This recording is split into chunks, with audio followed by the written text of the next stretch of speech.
मैं आपसे इसे कहना चाहता हूँ कि मुझे अभी वो थोड़ा सा पाँव से निकाल गया कि ये आप क्या शुरू करने लगे। वो मुझे याद है, मैं आपको एक वाक़या सुनाना चाहता हूँ कि 71 की बार हुई, जब 71 की, तो मेरा ख्याल पता नहीं 9th क्लास में था, मैं 8th क्लास में था।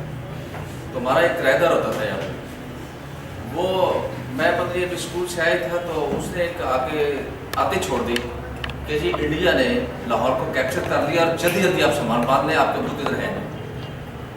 मैंने परेशानी में सामान, अम्मी वादा सब से कहा भाई सामान बांध दो, और आप सोच रहे थे कौन सी चीज़ उठाएं कौन सी ना उठाएं, क्या करें, कौन सी ज़्यादा कीमती किसको उठाओ, ये तो जो अब जैसे आदमी परेशान हो जाता है।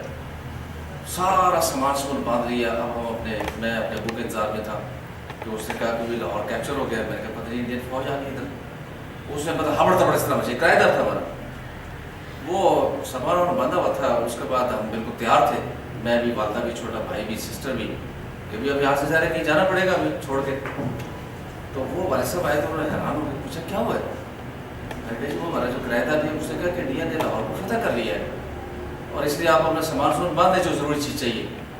वो वाले साहब कह रहे हैं बड़ा पागल आदमी है, बड़ा बेवकूफ़ आदमी है, कोई इंडिया ने फतह नहीं, कुछ नहीं किया, क्या हो गया, धरो अपना सामान अपने अपनी जगह पे। अब इस किस्म के बंदे होते हैं ऐसे फजूल, कई मैं आपको बताऊँ बात करते हैं, हमारे अंदर भी मौजूद है कि बच्चों को ऐसे एक दिमाग में ऐसी बात डालना, या मेरे दिमाग में तो एक अंडरस्टैंडिंग जो है इनफ एविडेंस, किसी भी बात को याद रखें, उसको वेरीफाई करें और वेरीफाई करने के बाद उसके बाद करें। ये मैंने बात इसलिए बता दी कि हो सकता है वो आपके सामने भी कुछ छोड़े, लेकिन आपके अब कुछ सवाल हैं, लेकिन सवाल होते सवाल करने चाहिए, इसी से पता लगता है कि आपने कुछ सीखा या नहीं सीखा। तो आप जो गिलानी साहब की प्रेजेंटेशन हुई, किसी भी किस्म का सवाल है, इस लर्निंग का तरीक़ाकार क्या होगा या कितना होगा, कैसे होगा, किस तरह से आप एडजस्ट कर सकते हैं, इसमें ज़्यादातर वो आप में से लोग एडजस्ट कर सकते हैं जिनकी तालीम जो है कम से कम जो है वो FA के करीब है, FA है। वो शायद ये अगर रिकमेंड करें तो मैट्रिक क्लास लोग भी आ सकते हैं। तो बहरहाल ये कुछ सवाल आप करना चाहें तो आप कर लीजिए।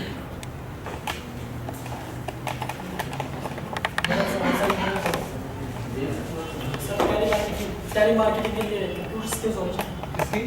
कंप्यूटर स्किल्स नॉट नेसेसरी, ज़रूरी नहीं है आपको सिंपल बस ऑपरेटर में आता हो, सिंपल आप सिंपल सबको यूज़ करते हैं, लगा ऑफिस होता है, ऑनलाइन होता है, डेट सेट, बल्कि उसके लिए ज़रूरत भी नहीं है, आपने सिर्फ कॉल्स करनी होती है डेट सेट, उसमें भी बस कंप्यूटर की स्किल्स की ज़रूरत है नहीं।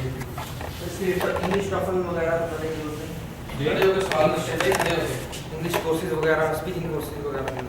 देखें ये आप पर डिपेंड करता है, अगर आप कोर्सेज करते हैं तो अच्छी बात है, नहीं करते डजंट मैटर, ठीक है, लेकिन इतना आपको होना चाहिए कि आप जो स्क्रिप्ट है वो बोल सको आप, ठीक है ना, ताकि मतलब एक तो होता है ना कि कोई रिक्वायरमेंट हो कि भाई इसके बाद आप ये काम नहीं कर सकते, ऐसा नहीं है।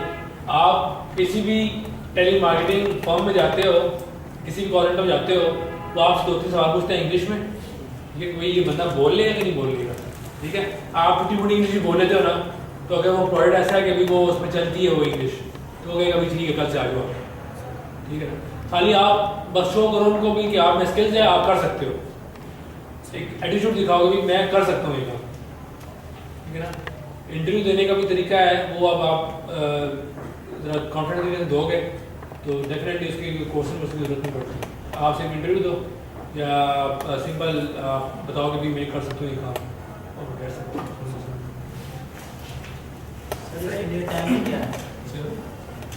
टाइमिंग क्या है? टाइमिंग जो होगी वो मजो साहब टाइमिंग जो है वो रात की टाइमिंग 10 to 7। हाँ, टाइमिंग जो है जैसा आपको बताया ना कि टाइम जोन डिफरेंस होता है। अगर हम कनाडा में अगर हमारा जो क्लाइंट है कनाडा में बैठा हुआ है या हम कनाडा में कॉल्स कर रहे हैं, तो वहाँ जब दिन होता है हमारी यहाँ रात होती है, ठीक है ना, 10-12 घंटे का डिफरेंस है। तो अगर तो हम वहाँ दिन के मुताबिक कॉल कर रहे हैं ना, तो यहाँ आपको डायलिंग शुरू करनी पड़ेगी रात को 10 बजे, 9 बजे, 11 बजे, इस तरह। तो टाइमिंग जो होती है वो रात की होती है, रात 9 से सुबह 6 तक या रात 11 से सुबह 7 तक, इस तरह होती है। आप सवाल करें। What is the time period of telemarketing for learn initial stages? For learn? Actually, you know, आप सीखते जो है ना एक तो आपकी अपनी स्किल्स होती है, ठीक है, कि आपने लर्निंग स्किल्स कितनी है, आप कितना फोकस कर रहे हो अपनी जॉब पे, आपको जो सिखाया जा रहा है आप उसको राइट डाउन कर रहे हो, आप उसको अपने हैबिट्स में इंक्लूड कर रहे हो वो चीज़, ठीक है ना।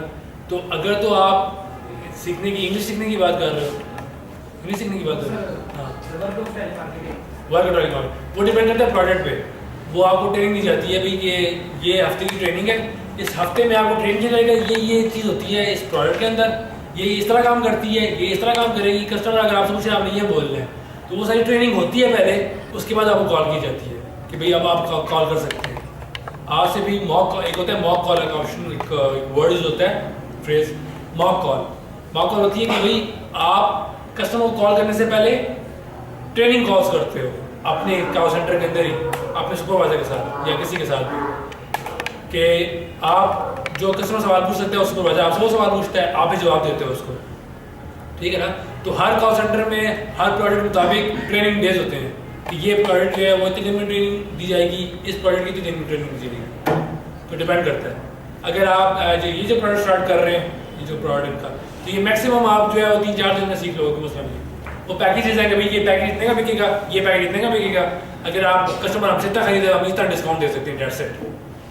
इसमें ऐसा कोई मुश्किल बात है ही नहीं। होगी सवाल?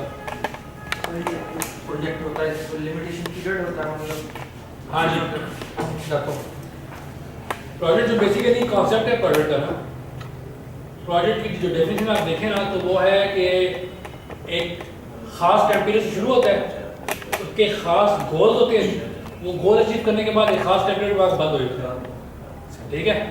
लेकिन ये जो ऑनगोइंग प्रोजेक्ट होते हैं ना, बेसिकली ये एक आउटसोर्स बिजनेस होता है। आप किसी कंपनी के लिए आउटसोर्स बिजनेस खोल के बैठे हुए हैं, ठीक है ना। तो ये प्रोजेक्ट जो होते हैं ना, ये बंद नहीं होते, इनमें टाइम पीरियड नहीं होता कि भाई बेसिकली अगर आप प्रोजेक्ट की जो मेजर डेफिनेशन देखें ना, जो कि किताबों में लिखी है, जो इंटरनेट पे देखें, तो उसमें खास टाइम पीरियड होता है स्टार्ट करने का, खास टाइम पीरियड होता है बंद और ख़त्म होने का, ठीक है। लेकिन ये जो प्रोजेक्ट होते हैं ये ऑनगोइंग होते हैं, इनका कोई टाइम लिमिट नहीं होता, जब तक वो बिजनेस रन हो रहा है ये प्रोजेक्ट रन होता है। टेलीमार्केटिंग होने का इसका तरीका कार बता दें। सॉरी, इसमें इन होने का टेलीमार्केटिंग नहीं होने का हाँ जी। सिंपल भाई, आप अगर तो आप इनके प्रोडक्ट के साथ काम कर रहे हैं, आप सिंपल इनको इंटरव्यू दें, जो भी इन्होंने प्रोसीजर रखा हुआ है हायरिंग का वो आपको बता देंगे। अगर आप योर कॉल सेंटर में अप्लाई करना चाह रहे हैं तो सिंपल आप अखबार देख लें, आप जो है वो रोज़ी.pk देख लें, जिस तरह की जो रिक्रूटमेंट वेबसाइट्स है उसमें हर दूसरे दिन मैं कहता हूँ सबसे ज़्यादा कॉल सेंटर की जॉब होती है, समझिए, सबसे ज़्यादा कॉल सेंटर की जॉब होती है या वेब डेवलपर की जॉब होती है आजकल।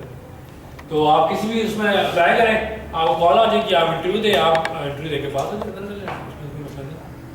ठीक है। अब वो मायूस साहब बताएंगे आपको कि मायूस साहब ने क्या प्रोसीजर रखा हुआ है, मायूस साहब मैं देकर हंस रहे हैं तो अच्छा और भी सवाल मैं पूछना चाहता हूँ कि ये हर कॉल सेंटर को चलाने के लिए इसको कोई रजिस्टर करवाने का मेथड होता है या? हाँ जी बिल्कुल, हाँ जी।